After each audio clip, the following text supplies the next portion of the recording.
Olá, sejam todos muito bem-vindos ao podcast Devaneios Filosóficos, agora no bloco Não Monogamia e Anticolonialismo. A ideia aqui é a gente discutir a partir de teorias, de depoimentos e relatos e muita reflexão o que nós entendemos por relações afetivas e como que nós podemos descolonizar essa noção inteira que nós construímos ao longo do tempo sobre o que é o amor, o que é amar e o que são as relações humanas. Vem comigo que temos muita coisa interessante para falar. Você já parou para pensar?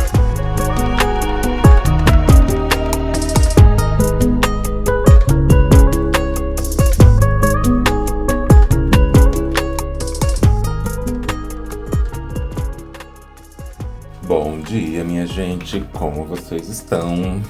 A Mamis veio aqui hoje para trazer episódio novo para vocês. E hoje vou trazer episódios daqueles que eu gosto muito. Você sabe que eu sou a fã número 1 da fofoca, não é mesmo? E hoje eu trago um relato em áudio. Isso que é maravilhoso. Mandem seus áudios para nós. Hoje o relato é de uma pessoa que eu peço sempre para vocês sugerirem um nome para eu poder chamar vocês aqui. E essa pessoa se identificou como Juvi.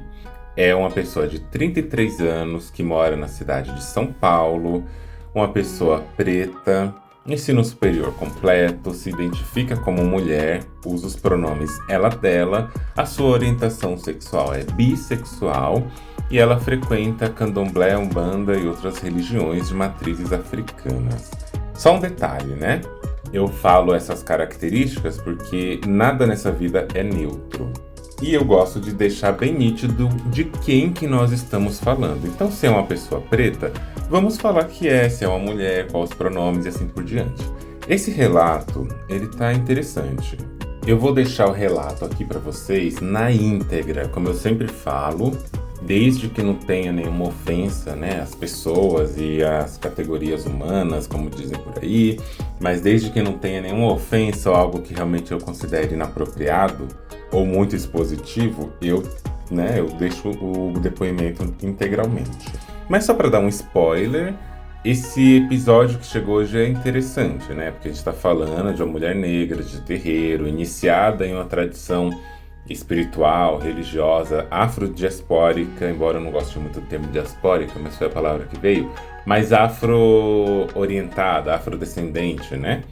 Uma pessoa que vive uma relação não monogâmica há alguns anos, e que recentemente, quando essa informação chegou nos ouvidos de uma liderança espiritual da comunidade que ela frequentava, ela foi chamada para uma conversinha. E aí nessa conversa, vários babados que vocês vão ouvir aqui, e ela foi desrespeitada, digamos assim, foi enquadrada numa lógica moral e ouviu coisas terríveis. Mas eu quero que vocês olhem isso, escutem isso, e depois a gente vai conversar. E talvez eu divida a minha fala depois do depoimento em elaborações acerca das religiosidades de matriz africana e depois eu fale sobre o relato em si, problematizando o contexto. Vem comigo aqui, preste bem atenção nesse relato e a gente já volta. Oi, Andreone. Tô vindo aqui gravar meu relato. Pelo que não me falha a memória, eu acho que eu ouvi num dos episódios do podcast que você gosta de ouvir áudios, então resolvi mandar esse áudio porque pode ser um pouco longo o que eu tenho pra contar. E enfim, gostaria de relatar tudo isso porque Devaneios Podcast tem sido muito como um bálsamo pra mim, assim. Você é uma mulher que vem como se fosse aquele afago de café da tarde. Por mais que a gente converse, você fale coisas que são, às vezes, um tanto quanto difíceis de gestar, de digerir, mas são coisas muito amorosas e muito sóbrias. E eu tenho sentido muita falta de poder ter contato com pessoas que tenham essa sobriedade, no sentido de, seja da não monogamia, neurodivergência e etc. Eu sou uma mulher negra, tenho 33 anos, sou uma mulher de terreiro, sou iniciada na Jurema e no Ifá, faço parte de um terreiro de candomblé e é um terreiro majoritariamente negro, mas nesse terreiro a gente tem, enfim, muitas questões e tabus relacionados à vida relacional, principalmente, onde existe uma grande exigência para você casar e ter filhos, paridos, né? E vai fazer sentido essa informação que eu tô te dando.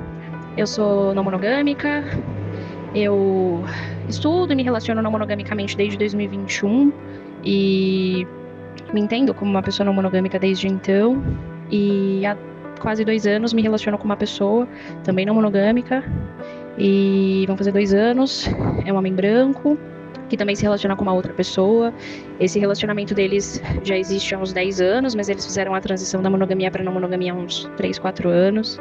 E, enfim, dentre questões e inseguranças de todo esse polículo, a gente tem tido uma relação muito amorosa, muito compreensiva, muito que vem se adequando, a gente vem aprendendo muito junto sobre qual é o caminho ideal para nós, né? Não existe uma receita, então a gente tem criado a realidade que a gente quer viver e tem sido muito, muito bom, assim.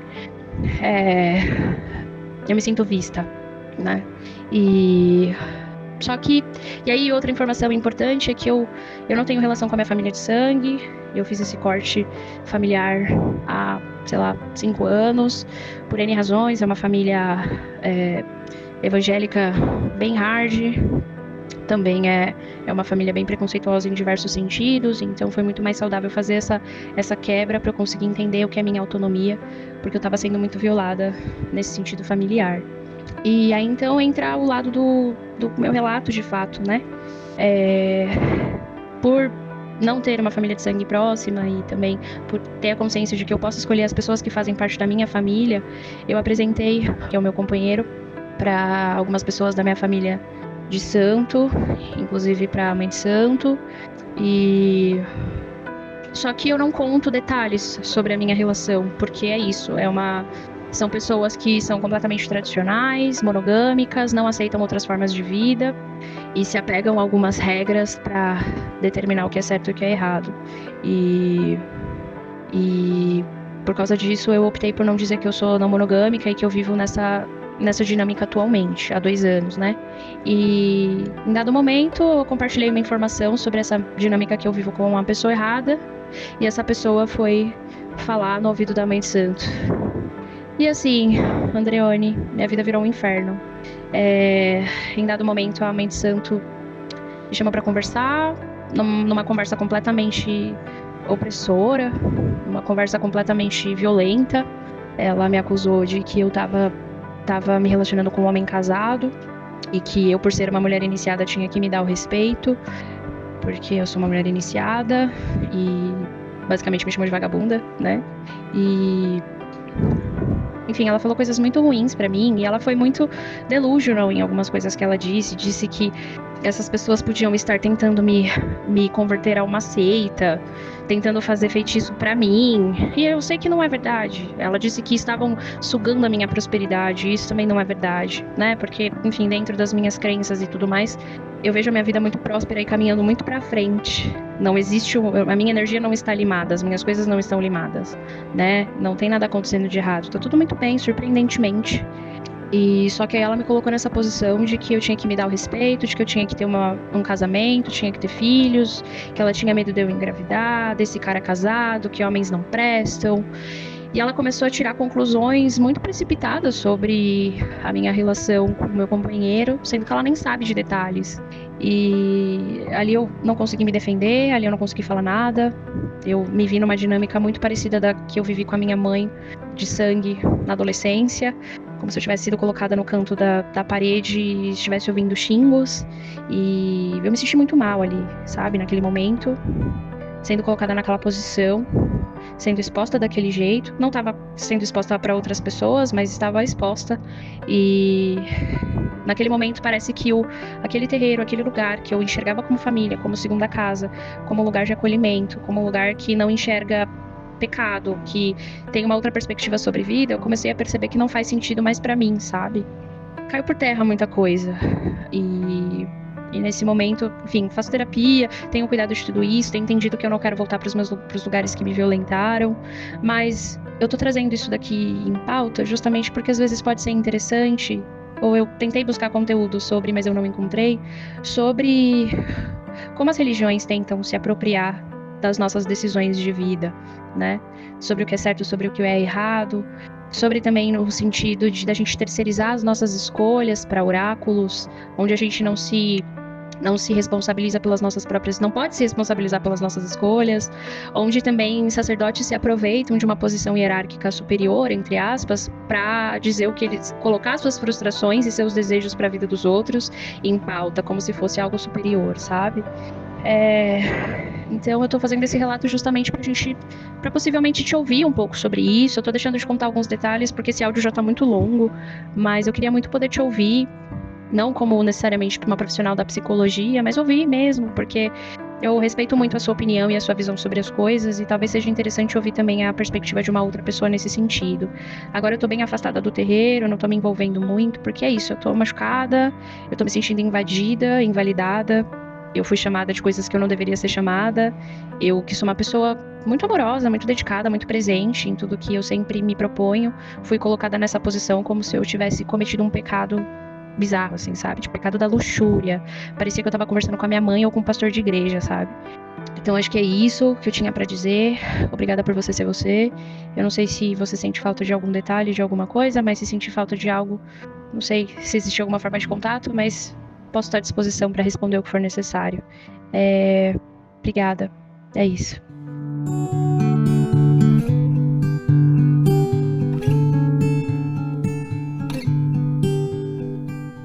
Bom, gente, vocês ouviram o relato, né?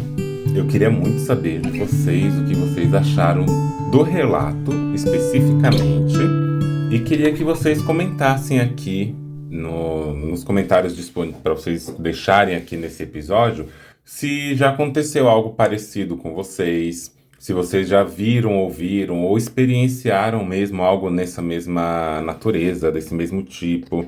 É importante a gente falar sobre isso para que outras pessoas também possam ter essa experiência, possam pensar sobre o que estão fazendo também de suas vidas, onde estão fazendo, os espaços que frequentam, e mais que isso, para que a gente possa também levar essas discussões para dentro dos espaços comunitários que a gente frequenta, independente de ser de religiosidades de matriz africana, ocidentais, indígenas, sejam quais forem, né? E aí acho que é interessante a gente poder elaborar a partir desse olhar. Então, deixa aqui nos comentários, pode ser bem interessante para outras pessoas. E antes de eu falar sobre a questão de afetividade, sexualidade e conjugalidade nas religiões de matrizes africanas, eu preciso deixar uma coisa muito colocada aqui para vocês. Primeiro, eu não sou especialista em religiosidades de matrizes africanas. Existem muitas outras pessoas, eu vou deixar algumas referências aqui na descrição do episódio que vocês podem procurar e que sabem falar sobre isso e que estão falando disso com muito mais profundidade. Eu vou falar com responsabilidade, mas eu já quero adiantar, minha fala será limitada, porque, primeiro, eu não estudo isso e eu não frequento esse campo. Então eu não quero falar por ninguém. Essa é a primeira coisa, eu só quero contextualizar. E a segunda coisa é que eu sou ateia. Eu já frequentei por muitos anos religião cristã dentro da congregação cristã no Brasil. Venho de uma família super religiosa, dogmática, etc. Hoje não frequento nenhuma religião, sou uma pessoa muito cética, mas eu tenho um apreço muito grande pelas filosofias africanas, pelo modo como outras populações e outros pensamentos circulam no mundo, para além do ocidental, que é esse que forja toda a história, todo o nosso desejo dentro do Ocidente. É o que a gente aprende nas escolas e assim por diante. Tá bem? Então vamos com calma, porque o que eu estou dizendo aqui, embora eu separei o material, eu pesquisei para falar isso com vocês, não é verdade absoluta e não tira em nenhum momento a legitimidade de quem realmente está falando isso por vivência e porque estudaram para falar sobre isso. A terceira coisa é que eu vou falar no próximo bloco, né? Mas eu já quero adiantar para vocês, já orientar a escuta de vocês. Este episódio, ele é baseado em um relato de uma pessoa que passou por essa situação. Isso não resume todas as religiões, todas as religiosidades, todos os terreiros a esta dinâmica. Isso que aconteceu é um relato de caso, e eu não vou analisar isso psicologicamente a pessoa, Juvi, né? E também não é para dizer sobre todos os terreiros, é este específico. Dito isso, vamos conversar.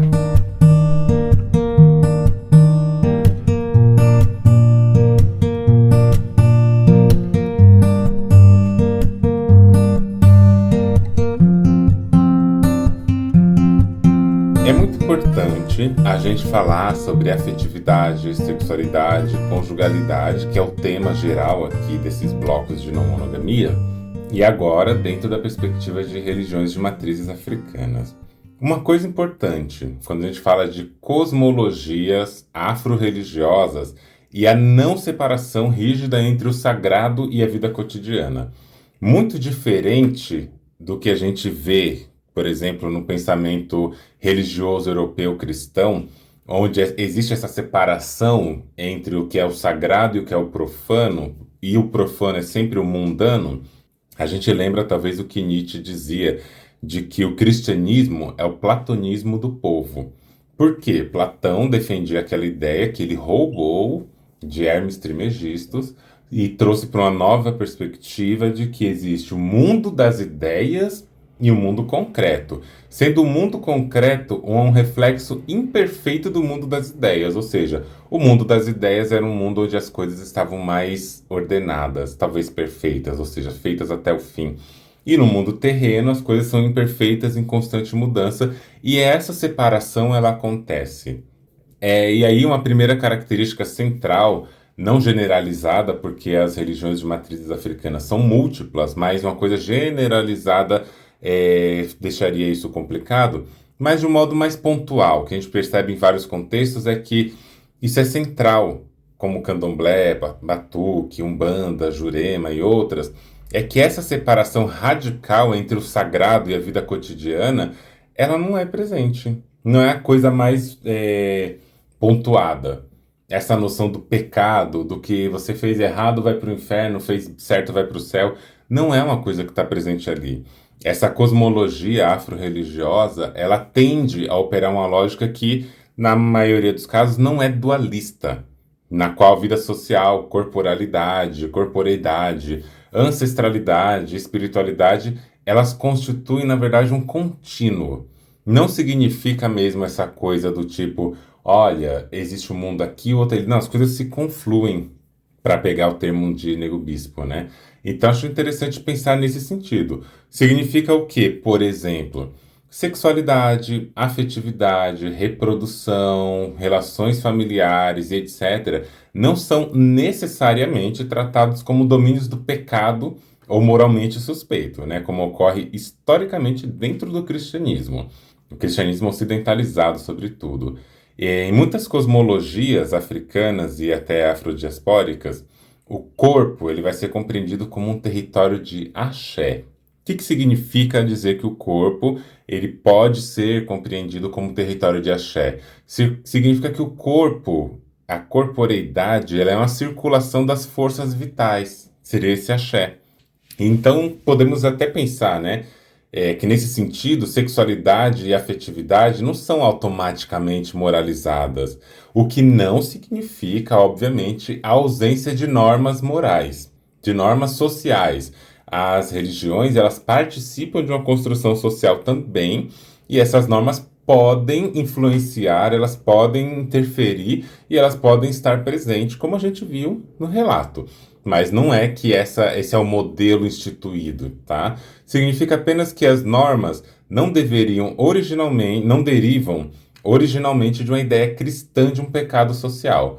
A questão cristã ocidental, aqui no Brasil, por exemplo, demonstra uma outra coisa. A religião influencia nas normas sociais, a religião influencia na lei, mesmo que se diga que é um Estado laico, influencia na educação, desde a educação básica até quando a gente está falando de aprender linguagem, aprender biologia e etc., até na educação sexual propriamente dita, na educação moral. Então a religiosidade cristã, a religião cristã, ela influencia as normas sociais também. isso tudo para dizer assim pra gente, essa dualidade corpo e outras coisas e forças e entidades é uma coisa muito cristã. E é um problema a gente fazer como se as tradições xamânicas de outras populações indígenas, as tradições afrodescendentes, asiáticas, indianas, todas tivessem essa mesma matriz dualista e moralista, né? É bom fazer essa separação. Então, só para recapitular, resumidamente, em uma frase, não tem uma separação radical entre sagrado e vida cotidiana. Esse é o ponto 1. Ponto 2. Quando a gente vai pensar modelos históricos de conjugalidade nas sociedades africanas, a gente vai ter outras dimensões. Aqui a dimensão, neste momento, são héteros passando de moto, mas isso é uma coisa bem ocidental. Então, eu vou indicar aqui o livro e a tese do recente doutor Juan Fernandes. Juan Fernandes, que escreveu comigo o livro sobre não monogamia, trânsitos entre raça, gênero e sexualidade, tem um livro que se chama Casamento Banto, Lobolo e outras experiências conjugais em Moçambique. Esse é um livro importante para você dar uma olhada sobre isso. E também Juan defendeu recentemente, no último dia 26 de fevereiro, a sua tese de doutorado na Universidade do Estado do Rio de Janeiro, em Ciências Sociais, e o título da sua tese se chama, abre aspas, Você deve retornar após o lobolo para saber se o casamento deu certo. Matrimônio, feitiço e emoções. O marido espiritual em Moçambique. Fecha aspas. Então, já fica com essas dicas, vão olhar direitinho, ver se faz sentido para vocês, tá bom? E tem embasamentos concretos, né? Como eu disse, vão estudar sobre isso também. Dentro dessa perspectiva, dentro dessa perspectiva, eu quero dizer assim, para compreender as religiões de matriz africana no Brasil, é necessário que a gente considere que muitas sociedades africanas tradicionais não eram estruturadas exclusivamente pela monogamia. A gente vê que tem diversas regiões da África Ocidental e Central onde acontece a poliginia, né, que é uma poligamia. Acontece a poligamia de modo geral, mas que também tem, por exemplo, poliginia, de várias, ginia de mulheres, né? Ou seja, é um homem que se casa e mantém relações matrimoniais, maritais com uma ou mais mulheres. E tem vários lugares que isso tem. Estruturas familiares que eram extensas, vínculos comunitários que eram mais importantes do que o casal nuclear. Ou seja, a monogamia, como a gente problematiza e teoriza no Ocidente, o que a gente chama de sistema monogâmico, não era nem uma questão universal e nem normativa. E para você saber um pouco mais sobre o que eu estou chamando de monogamia, veja todos os outros episódios que eu tenho aqui. Mas se quiser ver apenas um, veja o anterior a esse, o episódio 41, no bloco de não monogamia. E aí a gente vai entendendo que as formas de parentesco africanas, elas eram frequentemente mais flexíveis do que o modelo conjugal europeu moderno que a gente conhece. Você pode olhar nos trabalhos de Juan e de outras pessoas que falam sobre esse tema, por exemplo, que existe inclusive uma fluidez, uma transição ou a transitoriedade entre a monogamia no sentido de um casamento com uma pessoa e a poligamia no sentido de casamento com mais de uma pessoa. Isso pode ser transitório, isso pode acontecer ao longo da vida da pessoa, né? E por que isso é importante? O que isso indica? Indica que a centralidade do casal monogâmico, tal como a gente conhece, é uma construção histórica europeia. No entanto, não vamos romantizar também, porque eu sinto que tem toda uma romantização contemporânea de pessoas culpadas socialmente e moralmente, de que todos os povos originários, todos os povos de África pré-coloniais eram povos que viviam em paz, que eram povos maravilhosos, incríveis, que eram essencialmente bons. E aí o colonialismo tornou esses povos e populações degenerados, colonizados e tal. Eu acho que é importante a gente ter essa maturidade de compreender que, independente do contexto, o ser humano, nas suas organizações sociais, disputam poderes. Tem um livro da Awa Tian, que é publicado pela Zahar. O livro se chama Com a Palavra As Pretas. Gente, leiam esse livro. Ele é tenso, ele é pesado. A linguagem dele é muito acessível, mas cada relato que tem ali é terrível, é triste na maioria dos casos, porque é um livro de denúncia, né? Tá denunciando a poligamia, tá denunciando a infibulação e a cliterodemia e está denunciando o racismo como acontece em África. O que que isso quer dizer? Poligamia é isso que vocês estão vendo, né? Tá falando dos problemas, os problemas de modo gerais que as mulheres enfrentam nas relações conjugais em África. E aí tem sim muita influência do pensamento religioso cristão colonizador. Isso é um fato. Tem lá e o livro deixa isso muito bem nítido. O livro foi escrito originalmente em 75, 1975.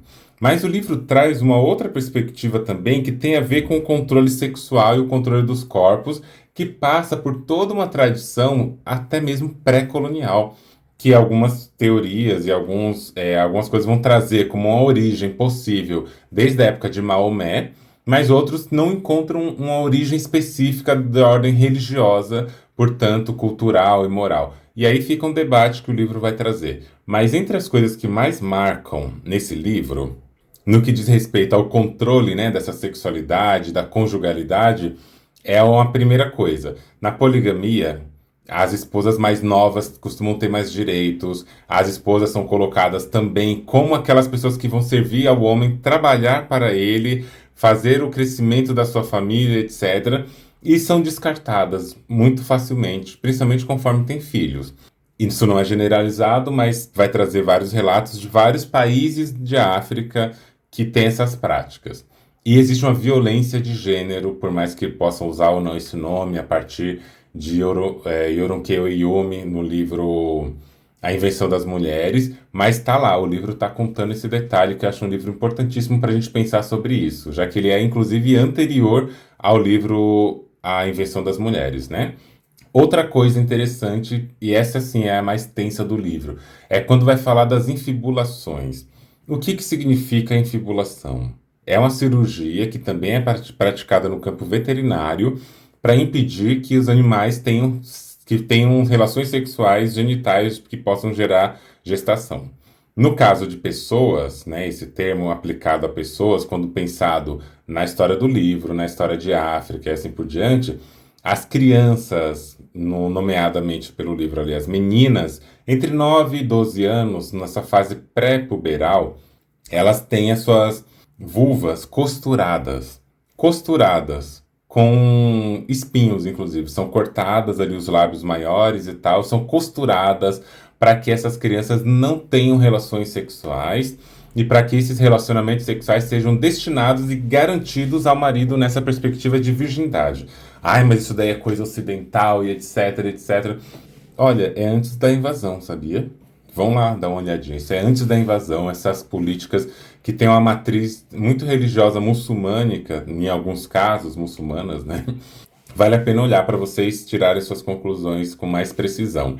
E além disso, dessa infibulação, que é esse fechamento do canal vaginal, deixando apenas a uretra disponível para que seja feita o xixi, tem também a remoção do clitóris.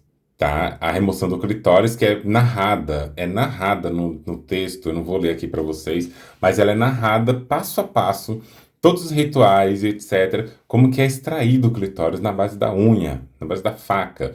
E é isso que a gente precisa entender, tá? O controle do corpo da mulher, dos corpos com vulvas e etc, ao longo dessa história, ele é sistematizado, ele é forte. Todas as religiões de matriz africana, todas as pessoas de África fazem isso? Não, não fazem. Mas eu acho importante a gente trazer para a gente não ficar romantizando todas as coisas. E é óbvio que o colonialismo chega e torna tudo muito mais grave, tudo mais forte. Isso aqui é para a gente entender esse ponto. As conjugalidades, as maneiras de lidar com a vida, com o sexo, com o corpo, com o gênero, elas vão mudando socialmente. E não é a mesma coisa sempre. Ponto? Ok.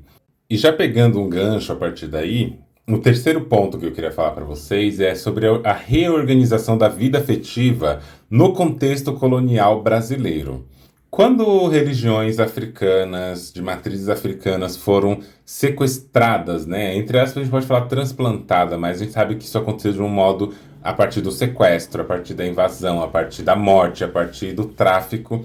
Quando isso veio para o Brasil, durante o regime escravagista, houve um processo intenso de reorganização social, simbólica, imaginária, das populações africanas que foram sequestradas e trazidas violentamente para cá. Então você pensa coisas que são base desse processo. Essas famílias, elas foram separadas, violentamente separadas. O vínculo foi quebrado violentamente. O sistema de parentesco foi destruído. As estruturas comunitárias entre essas populações foi totalmente desarticulada. Vocês sabem, ou podem saber se quiserem, eu já dou uma pista aqui. Não foi trazido, por exemplo, para todos os lugares do Brasil as pessoas das mesmas etnias, dos mesmos grupamentos sociais de África. Eles foram trazendo e foram misturando. Porque a ideia era que as pessoas não se fortalecessem. Isso aí já diz sobre a importância da comunidade. Então foi separado o povo banto, foi separado os povos de várias outras configurações. Então, só para resumir, existiu de fato essa distribuição dessas diferentes etnias coloniais como uma estratégia que era deliberada de dividir para governar. Essa é uma política colonialista. Por isso que nós, pessoas descendentes de África, pessoas descendentes de Ásia, e Ásia eu não estou falando só de Japão, estou falando de Japão, China, Filipinas, Coreia, mas estou falando de Índia, estou falando de outras territorialidades que compõem, tá? Porque às vezes ninguém coloca a Índia nesse debate.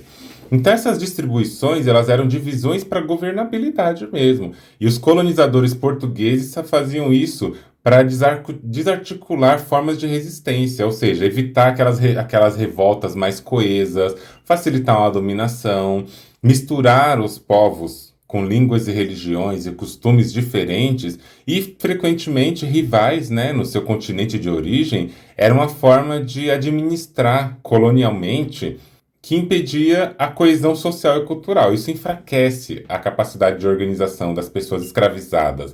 E para vocês terem ideia, eram separações feitas em diferentes níveis, desde uma separação étnico-cultural, a distribuição geográfica estratégica, fatores de desarticulações, resistências, né, que aconteciam também apesar disso. Por exemplo, quando eles vão pensar em misturar povos que eles consideravam, nas leituras deles, rivais, eles pegavam populações africanas de diferentes nações e etnias. Bantus, sudaneses, nagôs, gegês, haussás, e essas pessoas eram colocadas juntas nas senzalas. E a falta de uma língua comum, a própria presença étnica de uma inimizade pré-existente vai dificultar a comunicação, a união e a articulação.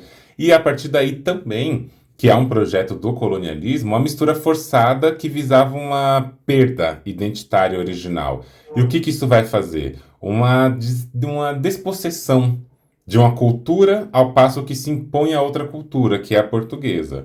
Nesse sentido, portuguesa e europeia, de modo geral, né? E nessa distribuição geográfica, que é tida como uma estratégia colonialista, os povos escravizados eles vão ter a sua distinção nas atividades econômicas. Isso também servia para controlar as regiões. Por exemplo, no Nordeste, com a produção de cana-de-açúcar, tinha uma grande concentração de povos bantus, e depois de povos sudaneses, como nagôs e gegês, ou jejes, né? E especialmente Bahia e Pernambuco. Se a gente pegar a história do Brasil colonial no período da cana-de-açúcar, a gente vai ver isso com detalhes.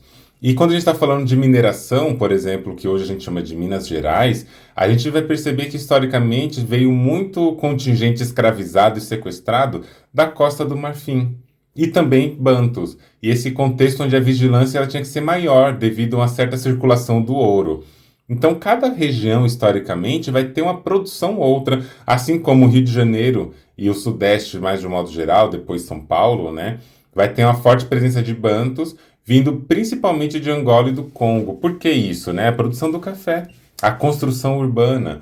Então, a história não é feita de coisas totalmente aleatórias. Existe um projeto racista e que a religiosidade ela é um problema para esses projetos racistas. A religiosidade, a espiritualidade, ela representa articulação política, articulação afetiva, articulação emocional, de cuidado. Quanto mais se desarticula isso, o projeto ganha. E vocês vão entender por que eu estou falando isso.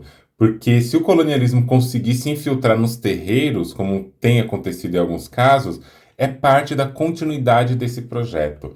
E aí a gente sabe, né, quando fala de fatores de desarticulação, uma superioridade numérica e o medo. Os senhores de escravos, sendo na minoria, eles dependiam dessa desarticulação para evitar revolta. Imagina que 5 senhores de engenho, senhores de escravos, né, usando esses termos do colonialismo, o que eles iam fazer se todo mundo resolvesse se mobilizar? Entendeu? Os escravizados eram um número muito maior. Então, essa superioridade numérica, elas eram colocadas dentro de um regime do medo, o medo sobre o qual a gente vive até hoje. A separação de famílias, o tráfico negreiro, ele separa intencionalmente famílias e grupos de parentesco para impedir laços afetivos que sejam fortes e que pudessem criar rede de resistência. O afeto é uma resistência. O afeto é uma categoria política de resistência. Se eu enfraqueço a afetividade, eu enfraqueço a resistência política. Eu falo isso sempre aqui porque tem bases históricas para a gente pensar, entendeu? Assim como tinha a questão de idade também, a preferência por homens jovens de 10 a 30 anos vai dificultar a formação de famílias estáveis, a criação de uma comunidade estruturada e vai focar e destinar o corpo negro a que lugar? Mão de obra. Então, assim, gente, apesar disso, tá bem, só para falar também, apesar disso, tinha resistência, tá? Não é inteligente também a gente ficar nessa lógica que o colonialismo narra de que a população negra escravizada, a população indígena escravizada e o genocídio que aconteceu com tudo isso produzia uma dominação passiva. Não tinha isso, tinha revoltas. Tinha revoltas coordenadas, se você quiser pensar, 1835 na Bahia, revolta dos Malês, que foram lideradas principalmente por grupos islâmicos, entre esses grupos, etnias Nagôs e Haussás. Isso vai mostrar que, mesmo com mistura, a organização com base em religião e cultura comum era possível. Os quilombos, né, a gente tem um grande nome de Zumbi dos Palmares, que eram formação de comunidades independentes, como o Quilombo dos Palmares, e que vai reunir diferentes grupos étnicos na luta contra a escravização. E assim como a gente tem também preservação cultural, que é a manutenção de religiões, de práticas, de danças, por exemplo, capoeira, culinária também. Apesar da repressão, isso é uma resistência cultural. E eu acho que, falando isso aqui, dando esse contexto, né, sobre a reorganização da vida afetiva nesse período colonial brasileiro, a gente começa a compreender que, na realidade, o que a gente está produzindo, quando a gente fala de juntar terreiros, de construir terreiros de candomblé, umbanda, jurema e assim por diante, a gente está falando de construção de resistências. Você nem precisa, de fato, ter a sua vida significada pela religiosidade, pela cultura e entidades de orixás, etc., para você entender a importância dessa ancestralidade na reorganização afetiva como um ato de resistência e de coesão política. Não precisa. Eu posso ser uma pessoa ateia como eu sou e mesmo assim olhar para essas tradições, para essas culturas, para essas resistências e falar, gente, é isso. O afeto, ele está no campo do simbólico, mas ele está no campo do prático. É aquilo que a gente falou lá no começo. Essa divisão entre o sagrado e o cotidiano, ela não faz sentido quando a gente olha para a nossa história de pessoas negras, entende? E a própria cultura travesti, né? O que é essa cultura travesti? Quando a gente tem o pajubá, essa linguagem da rua, essa linguagem que articula signos do sistema contra o próprio sistema. Quando a gente tem todo um conjunto de resistência, as casas, né? A gente tem os quilombos nessa questão da escravização e resistência, mas a gente tem as casas, as houses, né? Como a gente chama mais contemporaneamente, e tudo mais. E quando a gente fala de linguagem, linguagem também é afeto. Linguagem também é uma forma da gente construir resistência. E quando a gente fala de linguagem, a gente fala do bajubá, por exemplo. O bajubá também é uma forma de linguagem que tem muita origem em termos indígenas, em termos afrodescendentes, que a gente vai trazendo para a linguagem travesti, de rua, para produzir uma vivência que nos proteja. Um trecho, por exemplo, de um texto da Isabela Miranda. Isabela Miranda, ela vai escrever um texto para a revista Cult em 2025. Quem quiser procurar lá, o texto se chama Tudo o que precisamos saber sobre o Pajubá, a língua das travestis.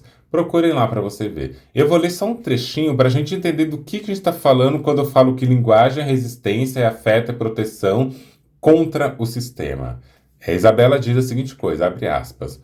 O Bajubá é uma língua oral e se modifica rapidamente, o que significa que, enquanto muita coisa se cria, outras tantas se perdem. Se, na época da minha tia, o cigarro Arizona era uma forma de dizer que a bicha não tinha papas na língua, hoje a expressão já não cumpre seu objetivo. Só para vocês entenderem, Arizona era uma marca de cigarro antiga que não tinha filtro. Hoje a gente tem filtro por várias políticas de saúde pública e tudo mais, né? Tem filtros no cigarro, antigamente não tinha. E um deles era Arizona. Então era para dizer que a pessoa não tinha filtros na linguagem de hoje, né? E aí mesmo que dizer não tinha papa na língua. E aí segue Isabela dizendo: se a língua existe como um dispositivo de segurança para quem desce para o pistão, ou seja, para os campos de trabalho sexual, e convive com os perigos que lá existem, não podemos correr o risco de deixar que essas expressões se tornem conhecidas. Ou seja, o Bajubá, que está dicionarizado ou em glossários da internet, não é a parte que efetivamente circula nas ruas. É um Bajubá velho, por assim dizer.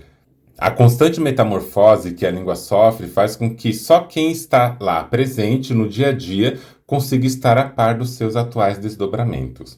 Eu trago esse texto para fazer essa relação porque a religiosidade também de matriz africana, as próprias cultuações de entidades de orixá também tiveram essa realocação. Foi usado nomes do próprio sistema religioso cristão para representar outras entidades porque isso protegia. Mas só quem pertencia àquela comunidade sabia o que essa troca significava. Isso é uma reorganização da vida afetiva. E, nesse sentido, os terreiros eles passam a desempenhar um papel crucial mesmo. Eles funcionam como famílias rituais, entre muitas aspas, substitutas. E as hierarquias religiosas elas também passam a reproduzir certas terminologias de parentesco nessa organização de uma família espiritual, chamemos assim, né? Mãe de santo, pai de santo, irmão de santo, filhos de santo. Então, essa organização familiar ritual, espiritual e social e afetiva, ela é amplamente reconhecida na literatura antropológica mesmo, das religiões afrodiaspóricas ou afrodescendentes, eu prefiro. E os terreiros vão se tornar estruturas comunitárias, que vão recompor laços afetivos destruídos pela escravidão. E aí, eu convido vocês a lerem, a estudarem, para vocês ficarem a par. Vou deixar aqui, vou colocar aqui, anexar na descrição. Vão lá procurar o texto de Gilciana Paulo Franco. Esse texto ele foi publicado em 2021 e se chama As Religiões de Matriz Africana no Brasil. Luta, resistência e sobrevivência. E aí vocês vão contextualizar esses pontos aqui que eu estou falando. O quarto ponto nesse bloco ainda que eu quero falar, e se vocês estiverem achando isso cansativo, extenso e tal, vão adiantando até chegar no comentário que eu faço do depoimento. Mas eu já falo sempre para vocês, aqui não é para a gente fazer uma coisa superficial. A gente precisa entender história, a gente precisa entender o contexto para poder fazer qualquer comentário que seja aprofundado e importante para a gente, né? Então, se você está sem paciência, porque você quer saber logo do que eu acho sobre o episódio, sinto muito, adianta e chega lá. Mas se você quiser seguir, se estiver tranquilo aqui para você, vamos caminhando, né? O quarto ponto, eu quero falar sobre sexualidade e diversidade nas religiões de matriz africanas. E isso é sempre uma questão, porque isso aqui divide muitas opiniões. Isso daqui não é um consenso, eu não tenho propriedade para falar sobre isso, embora eu converse com minhas amizades trans e LGBTs, principalmente trans, que é onde a coisa entra num complexo ali mais difícil. Mas a gente pode pensar a seguinte coisa: muitos pesquisadores vão mostrar alguns trabalhos que apontam que religiões de matrizes africanas, né, afrodescendentes, historicamente apresentaram uma maior abertura para dissidências de gênero e sexualidade do que instituições cristãs, o que não é muito difícil, né? Instituições cristãs, embora hoje nós tenhamos é, algumas igrejas LGBT e etc., inclusive que são coordenadas, gerenciadas por pessoas LGBTs, como pastoras lésbicas, pastores gays, ou então pastoras e pastores trans e assim por diante. Eu não sei se existe pastor e pastora trans. Comenta pra mim se você conhece alguma religião cristã, né, que tenha um pastor ou pastora que seja trans. Eu não lembro, mas provavelmente tem porque isso tem crescido, mesmo que devagarzinho, mas tem crescido, né? E quando a gente está falando, por exemplo, em pesquisas sobre comunidades de candomblé, a gente vai ver uma presença significativa de pessoas LGBTIA+, lideranças religiosas queer, cosmologias que não operam com o dualismo rígido entre masculino e feminino. E para religiões de matriz africana, eu sei de pessoas trans que ocupam lugares de lideranças espirituais e religiosas, sim, isso aí eu conheço. Travestis que ocupam esse lugar, pessoas trans que ocupam, outras pessoas trans que ocupam esse lugar e pessoas que frequentam. Não é raro, inclusive, que pessoas LGBT, até pessoas não monogâmicas, pessoas LGBT de modo geral, trans e sobre sexualidade, né? Que saindo da religião cristã, onde foram massacradas e massacrades, essas pessoas procuram um terreiro, porque é uma outra forma de configuração, um outro acolhimento. Isso aí não tem a menor dúvida, né? E aí, quando a gente vai pensar sobre transgeneridade, alguns estudos vão falar que essas religiões de matriz africana e que muitos terreiros dessas religiões funcionam como espaços de acolhimento para identidades dissidentes. E embora existam também tensões e variações internas entre os terreiros, essa é uma coisa para a gente poder pensar. Isso é necessário para a gente pensar também. Como indicação, eu quero deixar um texto aqui de Claudenilson da Silva Dias, que é de 2019. Esse texto se chama Vivências de Gênero Dissidentes em Religiosidades de Matrizes Africanas. Alguns aspectos sobre as transexualidades na religião. É de 2019, provavelmente tem outras atualizações além desse texto, mas eu deixo aqui esse texto como sugestão para vocês pensarem a respeito, né? Claudenilson vai discutir as aproximações e as rejeições das vivências trans e as religiosidades de matriz africana. Então, vai pegar uma bibliografia que vai situar o candomblé nesse lugar produtor, né, do conhecimento que vai ser falado ali, e vai tentar entender como que as comunidades de terreiro estão se situando e estão falando a partir da noção de diversidade sexual e de gênero, a partir da cosmologia mítica do candomblé, e vai propor um debate sobre essas aceitações dentro das comunidades. Fica a dica para vocês olharem e verem que existe o debate, existe a multiplicidade, não existe um consenso. Mas ninguém está pedindo por um consenso. O que a gente não quer é transfobia, homofobia, racismo, isso a gente não quer, certo? E aí vamos caminhando, né? E por que eu falo que acontece mais esse funcionamento de terreiro como também espaço de acolhimento para a identidade dissidente?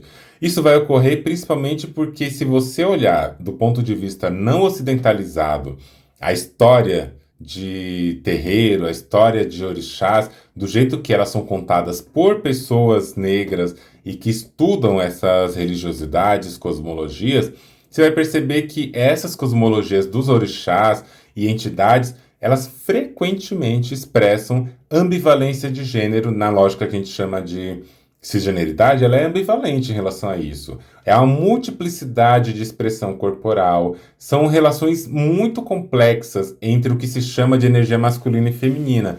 Não é aquela coisa centrada em que, por exemplo, Exu é um homem. Não tem esse lugar de que Exu é um homem. Exu vai ter ali uma fluidez de gênero. O Ocidente precisa colocar entre um polo e o outro, e ele faz isso. Mas vamos olhar a história mais a fundo, mais detalhada. Procurem, por exemplo, um texto de Reginaldo Prandi. O livro chama Mitologia dos Orixás, é aquele livro da capa amarela. É um livro bem importante para vocês olharem isso e entender sobre os mitos da religião dos orixás, as mitologias dos orixás. Reginaldo Prandi, de formação, é sociólogo e vai trazer esse olhar super importante. Tem um outro livro também, de Reginaldo também, que vai falar sobre orixás, os deuses que habitam em nós. Esse já é de 2025, é um da capa azul. Esse primeiro da capa amarela é de 2000, é dos anos 2000, tá? E lançado pela Companhia das Letras. E aí, se você quiser também, tem um outro livro escrito pela maravilhosa Cláudia Alexandre. Cláudia Alexandre, que a partir desse livro teve o seu prêmio Jabuti conquistado, né? O livro é de 2023, portanto, ela recebeu o prêmio em 2024. O nome do livro, que é um livro que tem uma capa vermelha e preta, se chama Exu Mulher. O nome completo é Exu Mulher e o Patriarcado Nagô, sobre masculinização, demonização e tensões de gênero na formação dos candomblés. Então, dá uma olhadinha nesses livros para entender mais de dentro como que essa binarização ela é um produto do colonialismo também. Apesar disso, a gente sabe, e vou repetir quantas vezes precisar, a literatura também mostra que essa abertura para além do binarismo ela não é homogênea. Há terreiros que reproduzem conservadorismo de gênero, moralidades heteronormativas e, simultaneamente, tem terreiros que produzem espaços de acolhimento, assim como tem terreiros que produzem espaços de disciplinamento. E o que eu quero dizer com isso tudo? Não generalizem. Não é inteligente da nossa parte generalizar. As generalizações podem vir a partir de uma romantização do tipo, é terreiro, então com certeza é acolhedor, com certeza não é essencializado. As coisas estão sujeitas aos seus contextos e aos discursos que transitam e circulam naquele contexto. E tudo pode variar. É bom a gente ter esse olhar para a gente evitar frustrações, evitar mágoas, evitar sofrimentos, sabe? É importante a gente fazer esse cuidado. Então, estudem antes, olhem vão para conhecer, saibam sobre as lideranças, saibam como que circula a corporeidade, o gênero, para além do binário naquele espaço, a sexualidade, porque é uma extensão, né, da vida social também, a gente precisa entender isso. Quinto ponto, monogamia nas religiões afro-brasileiras. Eu quero dizer para vocês, isso é um ponto fundamental, e embora seja pouco discutido, de que a monogamia não constitui um princípio teológico central dessas religiões. Repita comigo. A monogamia não constitui um princípio teológico central dessas religiões. Diferente do cristianismo, que vai sacralizar mesmo, no sentido de se tornar sagrado o casamento monogâmico, as religiões afro-brasileiras, e olha que agora eu estou falando de afro-brasileiras, não estou falando de afrodescendentes apenas. Afro-brasileiras que são aquelas que se constituem de matriz e origem africana, porém no Brasil. E aí o contexto brasileiro vai influenciar isso tudo, tá? Elas não possuem um dogma universal sobre casamento, fidelidade conjugal, forma relacional. Isso vai acontecer? Isso vai acontecer. Mas isso vai acontecer por influências e interferências sociais, econômicas e políticas, tá? Na prática, o que ocorre é que muitos terreiros, como eu disse, reproduzem normas conjugais da sociedade brasileira dominante. Ninguém está livre dessas reproduções, ninguém mesmo. Ou seja, a monogamia, ela aparece muito mais como uma norma social incorporada culturalmente do que como, entre aspas, um mandamento religioso ou espiritual. E, de novo, né? Algumas pesquisas antropológicas vão sugerir e vão mostrar que debates sobre corpo, gênero, sexualidade, etc., nos terreiros vão envolver processos contínuos de negociação entre tradição e transformações socioculturais contemporâneas. E assim, né, vão ter terreiros mais abertos à diversidade relacional, assim como vão ter terreiros que estão mais alinhados à moralidade conjugal dominante, à monogamia. Quer saber sobre isso? Tem um texto também. Yuri Thomas dos Santos e Ismael Alves de Oliveira, em 2024, escreveram um texto que está disponível publicamente. O texto se chama, é um texto com a pergunta e um subtítulo, né? É um texto que se chama, entre aspas, A Religião Precisa Se Adequar ao Novo Mundo, sabe? Negociações sobre corpo, pessoa, gênero e sexualidade em contextos de Umbanda e Candomblé. Vão lá dar uma olhada, vai ser uma perspectiva antropológica que vai querer saber, se debruçar sobre Umbanda, Candomblé, enquanto essas religiões afrodiaspóricas, e o locus de análise é esse ponto e vai verificar em que medida as narrativas dos adeptos e das pessoas adeptas, entendidas como atravessadas e construídas por códigos, valores e hierarquias bem definidos, vão fomentar a dimensão de construção e reiteração ou até mesmo subversão das noções de corpo, gênero, sexualidade em contexto afro-religioso. Então, vão dar uma olhadinha, pesquisem sobre isso. Acho que vale a pena a gente expandir nosso olhar em relação a isso para a gente parar de homogeneizar também as coisas. A homogeneização é um processo que vai caminhando para uma higienização, que é um processo de quê? Do colonialismo, né? Quando eu escrevo ensaios sobre o colonialismo, higienização, corpos, fé e subjetividades em disputa, eu estou ali mostrando, sobretudo com a crítica ao cristianismo, como que a própria religiosidade, a afetividade baseada na religiosidade e na espiritualidade, na fé, é uma ferramenta de dominação do colonialismo. E ele coloca a sua própria noção, e a partir dessa própria noção ele domina e explora as populações. Mas como todo um colonialismo que faça jus ao seu nome, ele também vai entrar em outras formas, em outra cosmovisão, em outros lugares e vai colocar ali os seus componentes de higienização. E a gente precisa olhar para essas implicações, pensar sobre essas implicações, tá bom?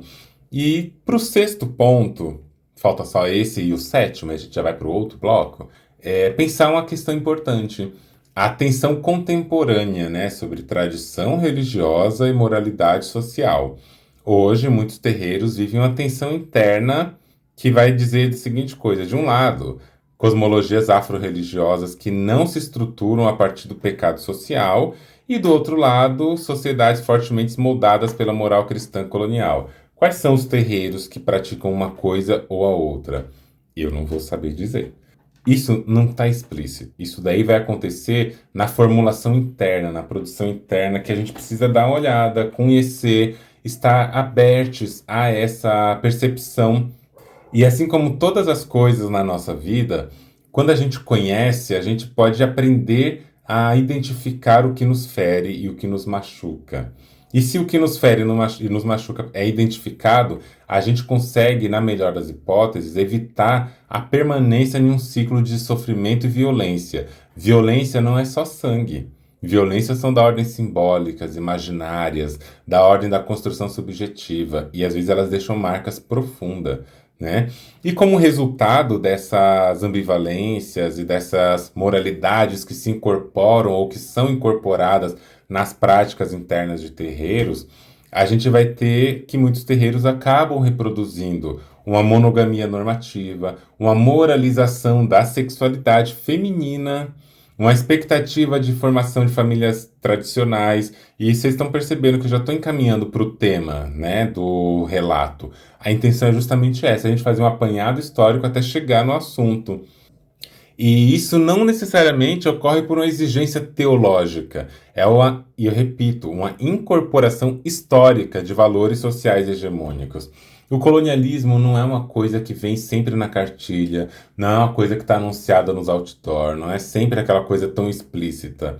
O colonialismo ele é tão eficiente quanto a gente pode imaginar. E ele é mais eficiente na medida em que ele consegue se adentrar nos sistemas como algo não dito. Quando o colonialismo assume essa caracterização de não dito, ou seja, aquilo que acontece sem que precise ser nomeado, é aí que ele realmente infiltra. Essa é a minha tese nesse livro, Ensaios sobre o Colonialismo. Quando ele assume essa categoria e essa dinâmica de algo que é não dito, ele ganhou o seu ponto. Ele infiltra, né, no nosso imaginário, ele entra e ele começa a construir muitas pontes porque a gente não está percebendo. E aí ele vai entrando ali e quando a gente percebe, já percebe, nossa, essa raiz está profunda, profundíssima. Então nem tudo que a gente vê é o que acontece. Muita coisa ela não é nem falada. E, novamente, eu não sou uma pessoa que vivencia os terreiros. Ao mesmo tempo, eu não vou cair na tradição colonialista de dizer que todos os terreiros são iguais, porque não são. Essa homogeneização não é uma demanda, a menos que esteja no colonialismo.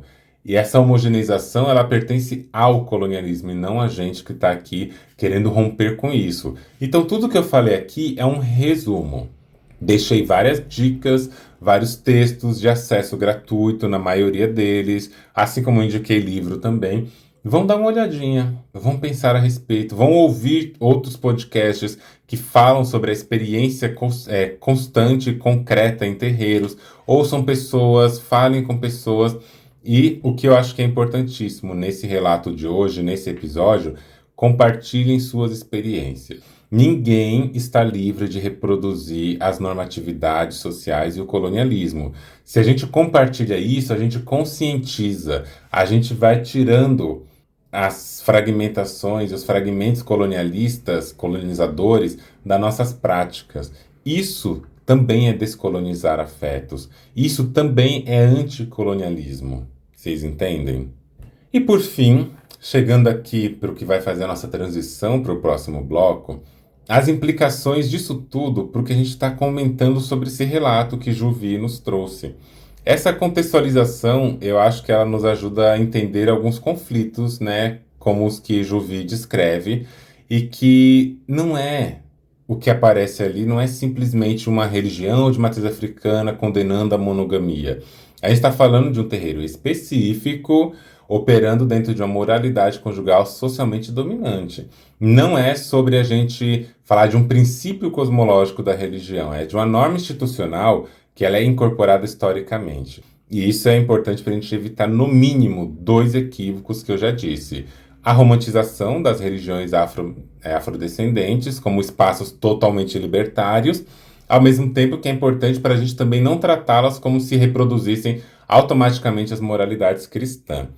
Na realidade, os terreiros eles são campos muito mais complexos, campos sociais, afetivos, políticos, econômicos, que são atravessados por disputas. E entre essas disputas, as disputas morais, culturais e geracionais. Os terreiros são coordenados e eles são organizados por pessoas. E pessoas estão sujeitas aos intempéries, estão sujeitas às influências e aos discursos sociais.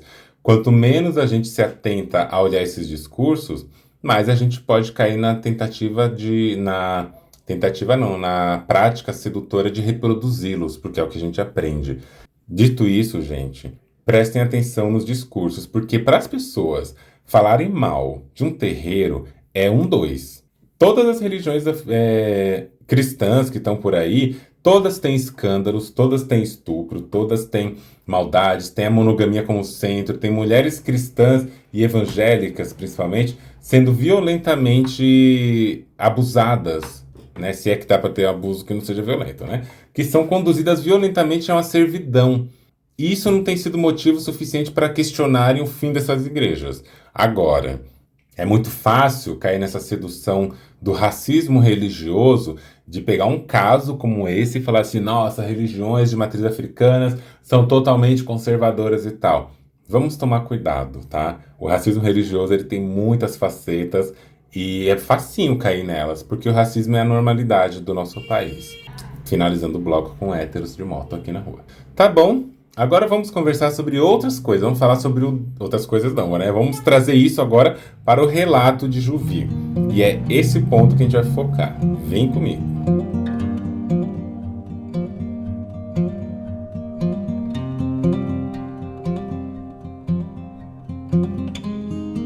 Você lembra do relato que você leu há alguns minutos, que você escutou, né, há alguns minutos, certo? O que esse relato de Juvi nos traz, que eu acho que é interessante, é o que a gente discutiu profundamente até agora. Religiosidade não é sinônimo obrigatório de liberdade étnica. Sequer tem essa relação direta sempre. Como eu disse, e eu insisto, porque realmente a gente tem que falar muito disso, porque as pessoas têm inclusive um medo de produzir críticas quando a gente fala de religiosidades de matriz africana. E a gente precisa falar disso num lugar de que todo conhecimento que não proporciona, que não permite uma crítica, ele é um conhecimento dogmático. Conhecimento que permite crítica, ele permite transformação, mudança, ele permite avaliação, ele permite que a gente não seja colocados dentro desse sistema de uma forma violenta e impositiva. Então, fazer a crítica é importante, a gente tem que saber como fazer essa crítica, né? E essa fantasia muito difundida que, principalmente fora, né, essa coisa é difundida fora das religiões de matriz africana, de que os terreiros seriam automaticamente espaços livres relacionalmente, sexualmente. Mas a realidade é muito mais complexa do que isso. A gente não vai sair romantizando, a gente também não vai sair fazendo racismo religioso, né? Mas a gente precisa poder criticar isso. Como que a gente está pensando a influência dos terreiros na organização da sexualidade, do desejo e tudo, em confluência ou em conflito com os debates também sobre anticolonialismo, tá bom? E assim, a espiritualidade ela pode coexistir com acolhimento, cuidado e comunidade. Isso está colocado também. Mas ela pode coexistir com hierarquia rígida, moralismo sexual, controle da vida íntima. O que aconteceu com Juvi não é um caso isolado. Uma mulher negra, iniciada, comprometida com a sua comunidade espiritual, decide viver sua vida afetiva fora da monogamia. E, de repente, aquilo que era uma família espiritual se transforma num tribunal moral, né? Ela deixa de ser filha de santo para se tornar um corpo suspeito. Passa do status, entre aspas, de um sujeito espiritual para um corpo a ser disciplinado.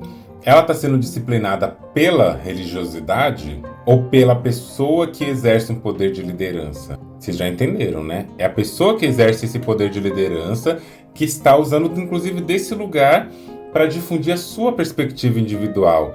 Isso precisa ser pensado, precisa ser colocado na cena. Quando a gente lidera um grupo, a gente não está ali para colocar o nosso desejo e nossa vontade sobre o grupo. A gente está ali para dialogar com a comunidade e não com o espelhamento da nossa vontade.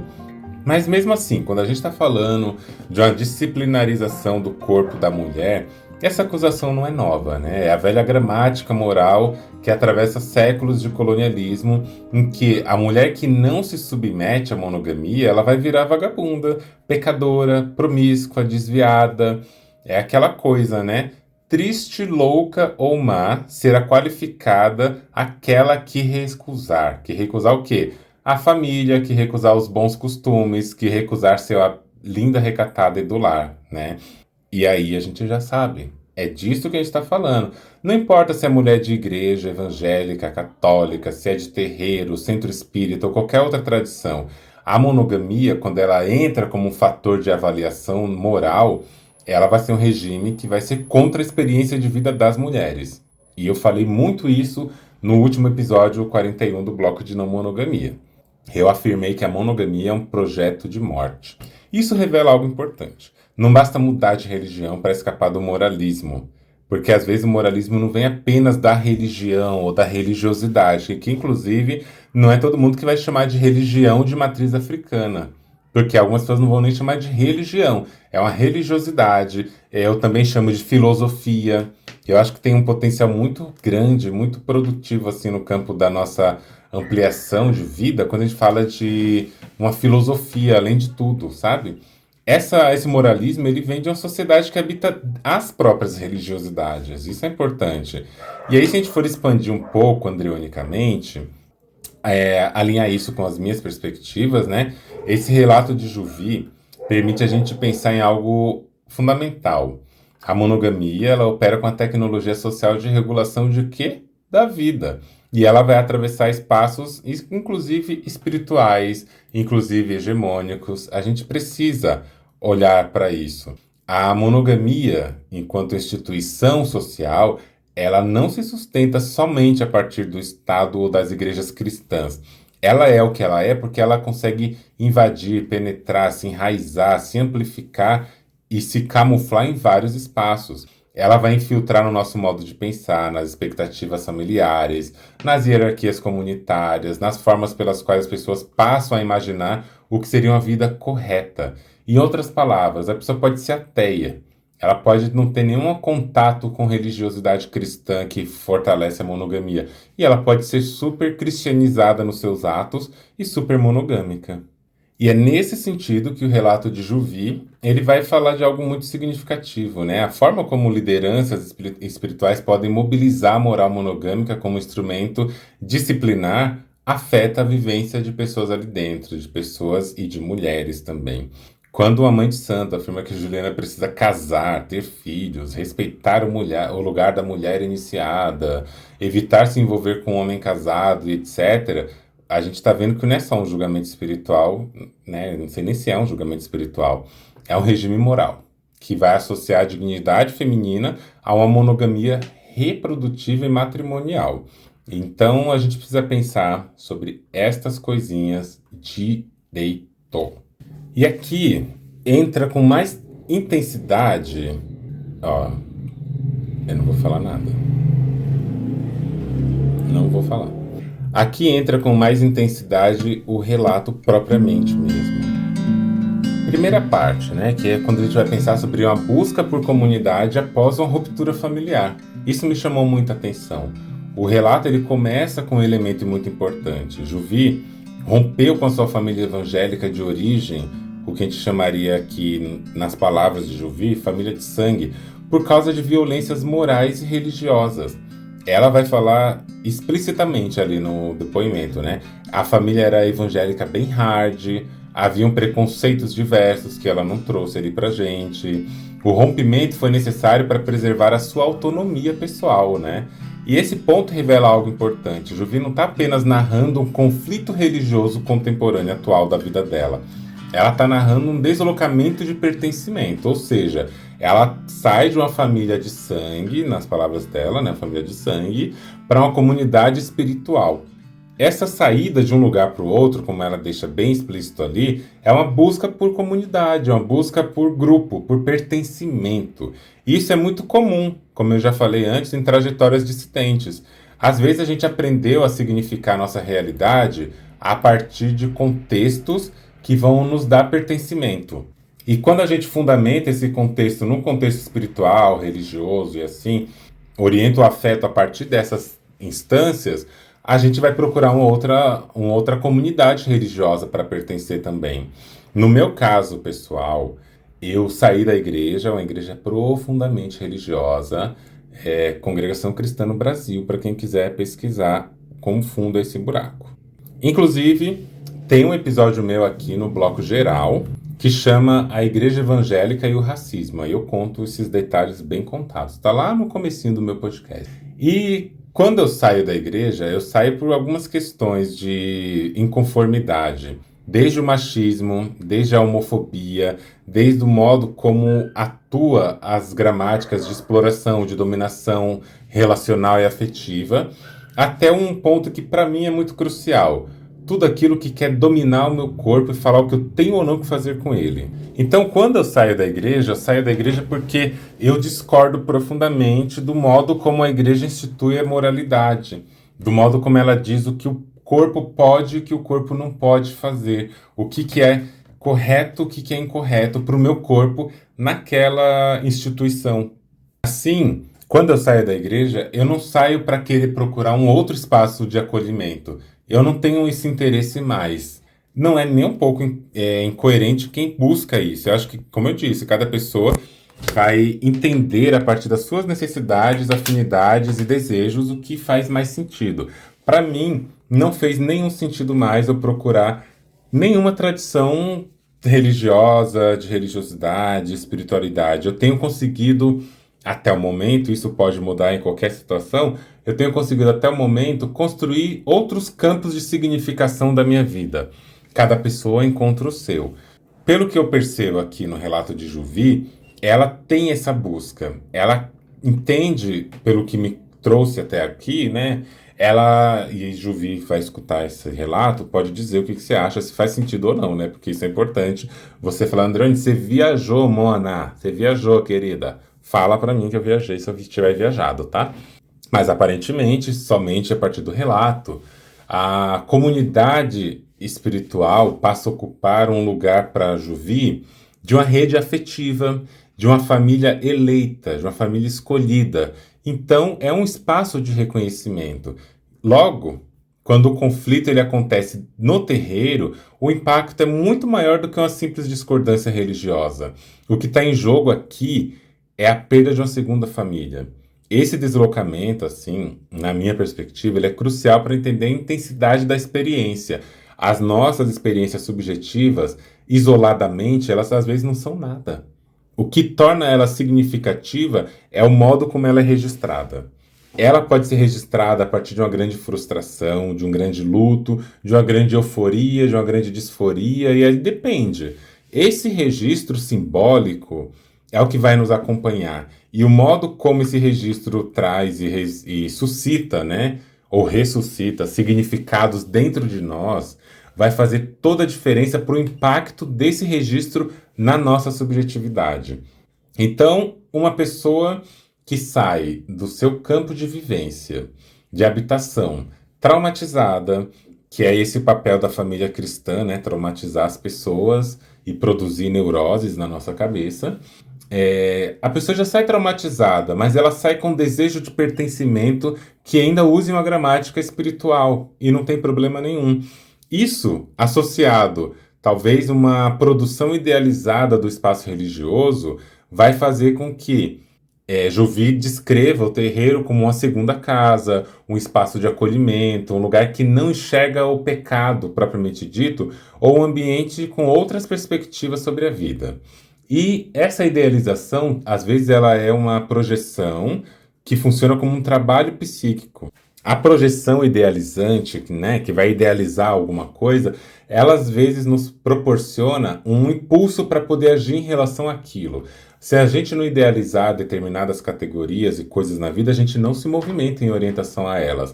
Então, às vezes, o papel psicológico da idealização, nesse caso, é justamente idealizar para construir.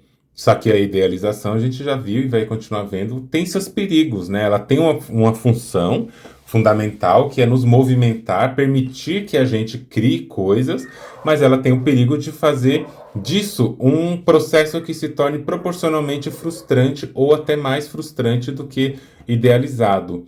E a fantasia, ela é uma coisa importante na nossa vida. Quem não fantasia morre aos poucos.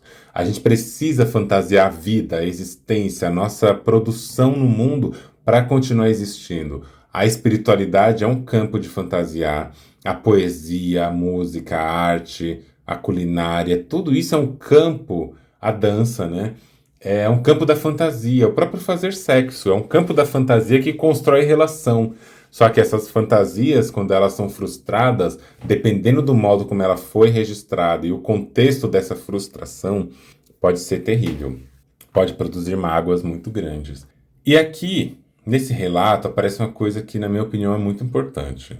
Ao mesmo tempo que essa idealização inicial desse espaço de terreiro como algo automaticamente libertário é o que movimenta a ida até esse espaço, o que constrói um lugar afetivo emocional para a gente acomodar esse espaço como uma segunda família, como uma segunda casa, como um espaço que vai nos acolher do nosso sofrimento, ele ignora uma coisa que é um problema analítico importante, né? Ele ignora que qualquer comunidade humana, qualquer comunidade de pessoas pode reproduzir normas sociais.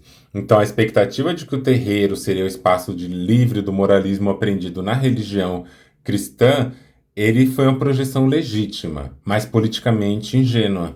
Politicamente ingênua nesse sentido de que legítimo porque é uma forma da gente construir fantasias e realidades para viver, mas ingênuo porque nos faz entrar ali como se tudo tivesse colocado na possibilidade de acontecimento.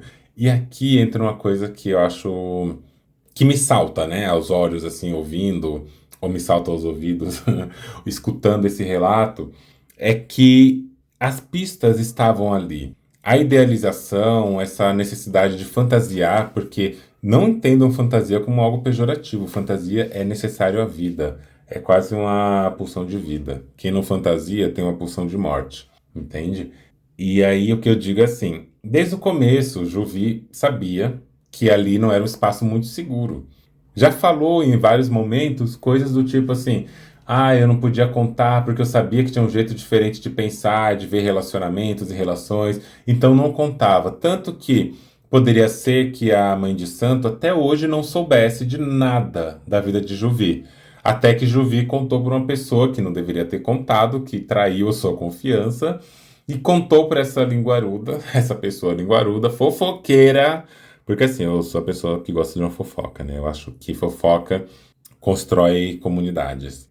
E só que a gente precisa também saber o que que a gente está fofocando, né?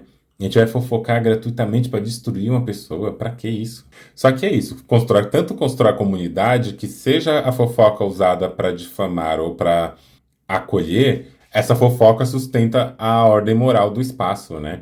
Essa pessoa ter fofocado para mãe de santo sustentou a ordem social interna, para ver como a fofoca é poderosa. Só que nesse caso, Juvi sabia que não podia contar nada para ninguém, porque ela tinha essa intuição, né? Intuição nesse lugar de aprendizados acumulados com o tempo, com suas evidências simbólicas e etc. Ela sabia que não era um lugar seguro para contar, mas ela precisou se convencer de que aquele lugar era um acolhimento, era uma segunda família. Ao fazer isso e contar para a pessoa que provavelmente estava alinhada aos signos e códigos da casa, né, do terreiro, contou para a mãe de santo, e a mãe de santo chega lá e fala todas essas coisas, né? Qual é a grande questão?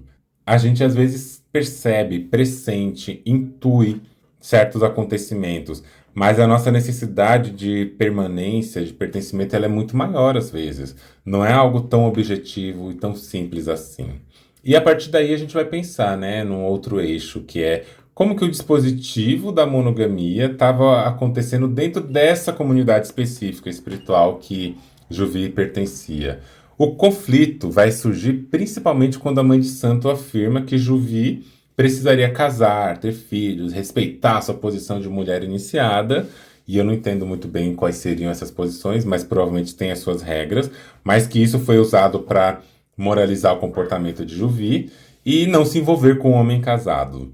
Aquela velha lógica, né? Que as pessoas acham que monogamia é uma coisa e a não monogamia é o seu oposto inverso, negativo, pecaminoso. E que o cara que vivia com outra pessoa há 10 anos, que é com quem Juvi se relaciona, é um cara casado. E que, portanto, ela se relacionar com um casado, ela estava sendo amante. Quase chamar de puta, né? Nesse sentido, querendo ofender como se puta fosse uma ofensa. E aí aparece uma coisa que, quando eu estou pensando na produção da coisa, a gente pode descrever como uma monogamia atuando como um dispositivo institucional de ordenação da vida. E esse dispositivo ele funciona a partir de mecanismos do tipo uma moralização da sexualidade, uma associação entre dignidade feminina e reprodução, criminalização da não monogamia, autoridade espiritual como dispositivo de regulação da vida íntima, a dimensão racial desse relato, um colapso simbólico do espaço espiritual na representação simbólica de Juvi e uma crítica emergente, né, que a gente deveria fazer às autoridades religiosas. No primeiro ponto, a gente poderia pensar assim, né, que funcionando nessa moralização da sexualidade, Juvi relata ter sido chamada praticamente de vagabunda. Essa acusação ela tem uma longa história colonialista, né, gente? Mulheres que escapam da monogamia vão ser classificadas como promíscuas, desviadas, imorais. As feministas, né, que as pessoas odeiam as feministas porque elas estão lutando por direitos que tiram privilégios do patriarcado. Isso infiltra vários espaços, não é uma acusação individual, tá?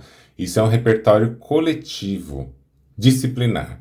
Nessa associação entre dignidade feminina e reprodução, mais uma vez, né, a mãe de santo vai dizer que Juvi deveria casar e ter filhos, ou seja, uma legitimidade de uma vida feminina que é associada na relação monogamia e reprodução.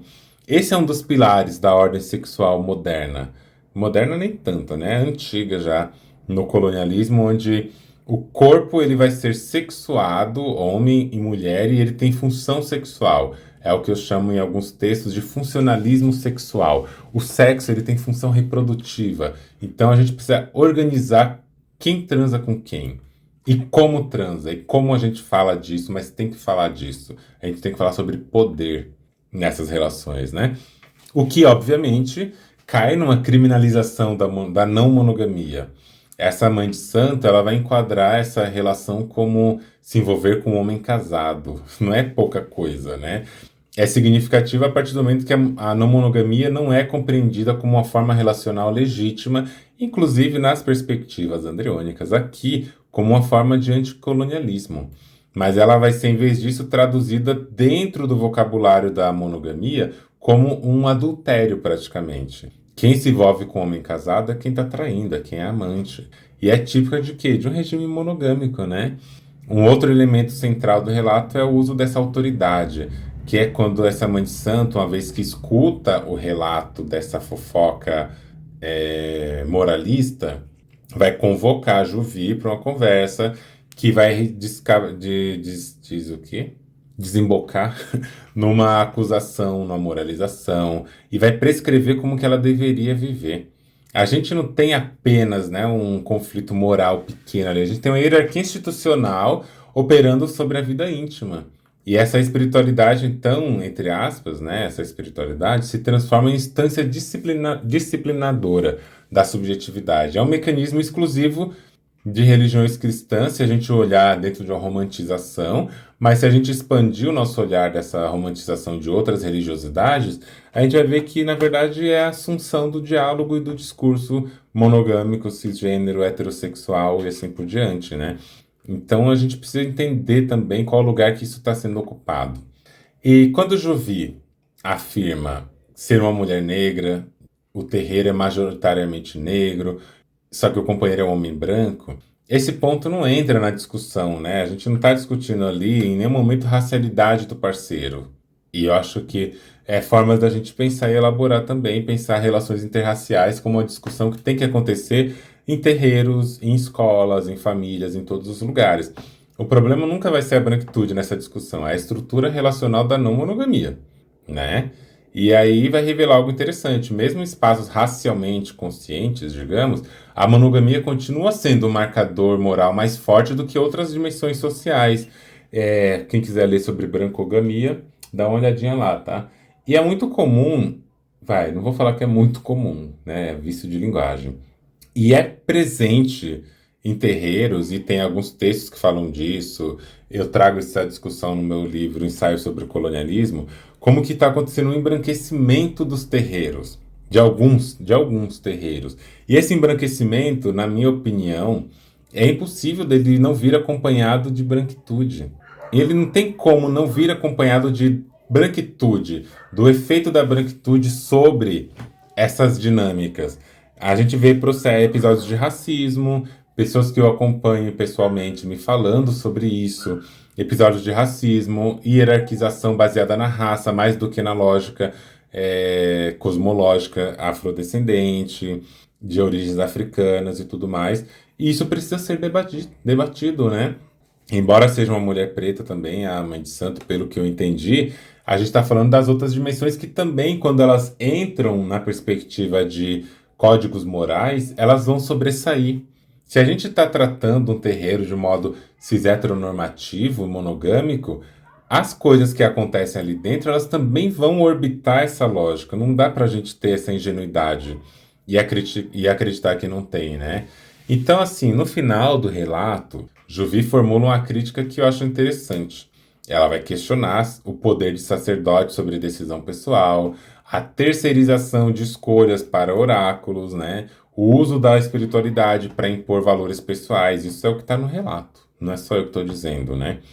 E quando a gente está pensando essa noção de que a mãe de santo foi injusta ou não, a gente pode pensar em algo maior ainda, né? Como que instituições religiosas também têm um efeito sobre a vivência das pessoas. Isso é muito, muito potente da gente pensar do quanto que essas religiosidades influenciam isso. Nenhum tipo de instituição que agrupa seres humanos dentro do colonialismo está livre de cometer estupros. A gente já viu isso. Mesmo em religiões mediúnicas, né, como religiões espíritas, dentro de religiões de várias ordens, a gente tem relatos de abusos psicológicos, sexuais, de gênero, papéis sociais desempenhados de um modo desigual.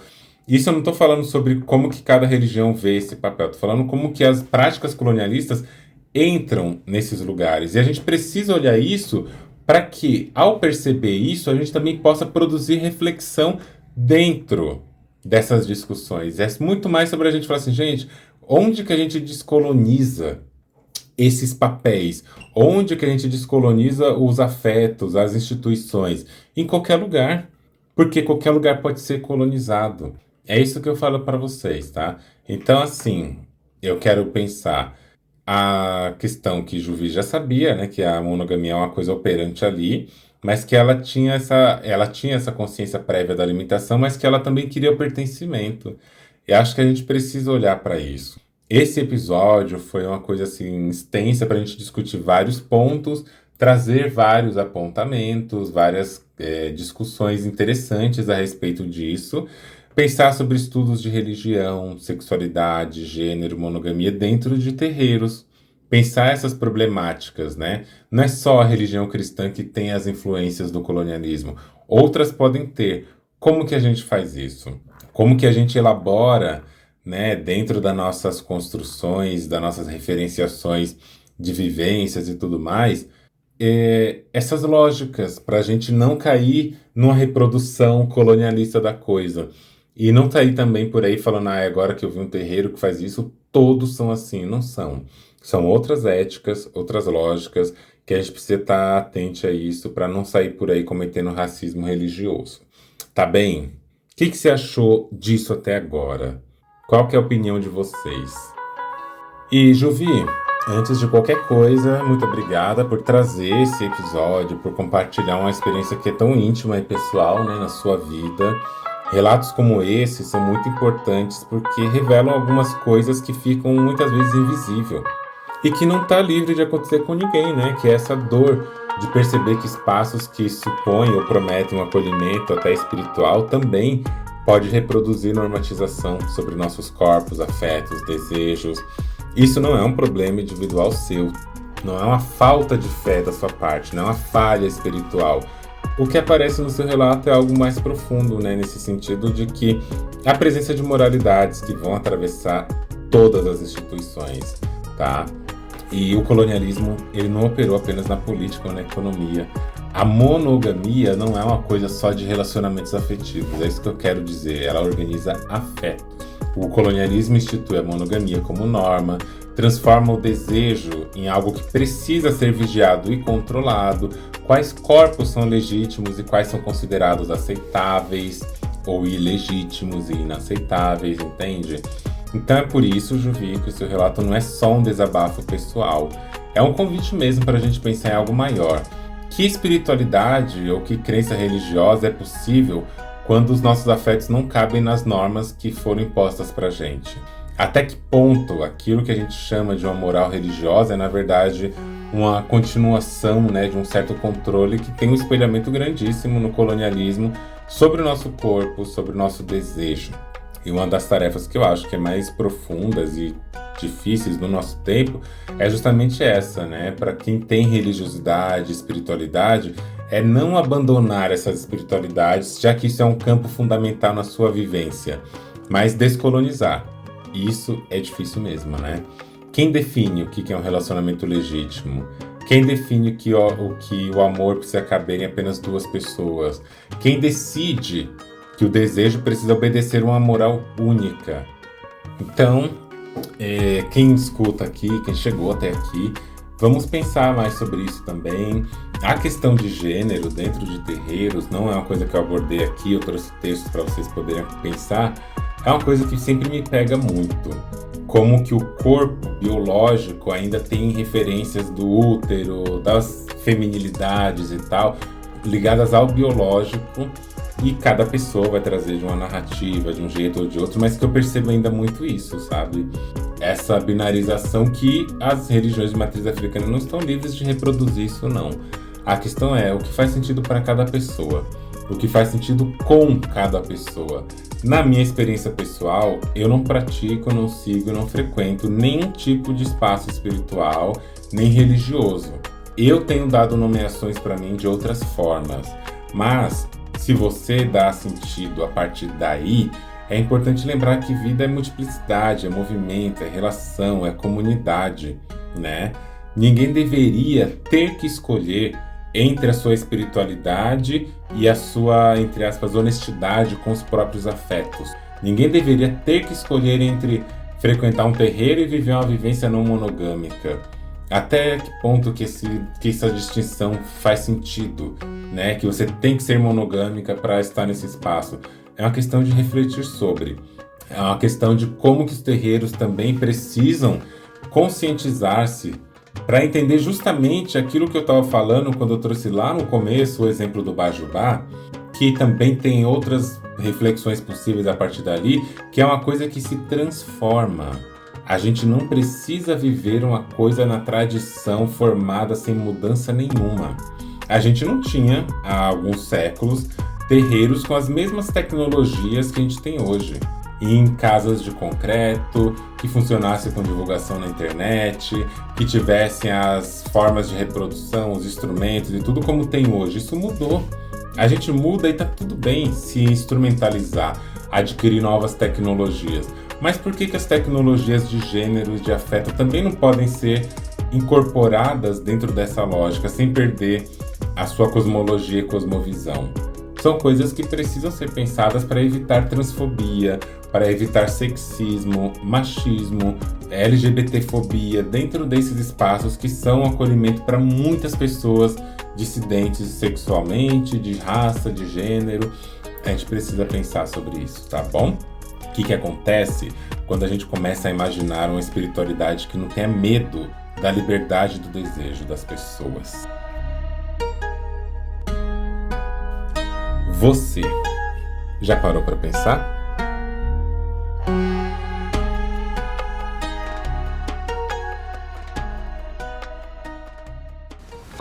Então é isso, minha gente. Ficamos por aqui. Vejo vocês no próximo episódio. Não esqueçam de compartilhar esse episódio e todos aqueles que vocês acharam bonitinho. Compartilhem nos seus stories no Instagram, marca o meu perfil, andreone.medrado. Já aproveita também, né, para seguir o meu perfil. E se você quiser deixar o seu depoimento, se você quiser deixar um relato ou uma pergunta, você pode acessar o formulário que está no link aqui embaixo e você pode escrever a sua pergunta ali e eu vou deixar um espaço no formulário para você poder anexar também um áudio. Espero muito pela sua opinião, pelo seu depoimento e vamos juntos construir uma nova maneira de pensar na monogamia junto com todas as pessoas que estão aqui e ao redor de nós falando sobre descolonização das relações afetivas. Vejo vocês em breve. Até um próximo episódio.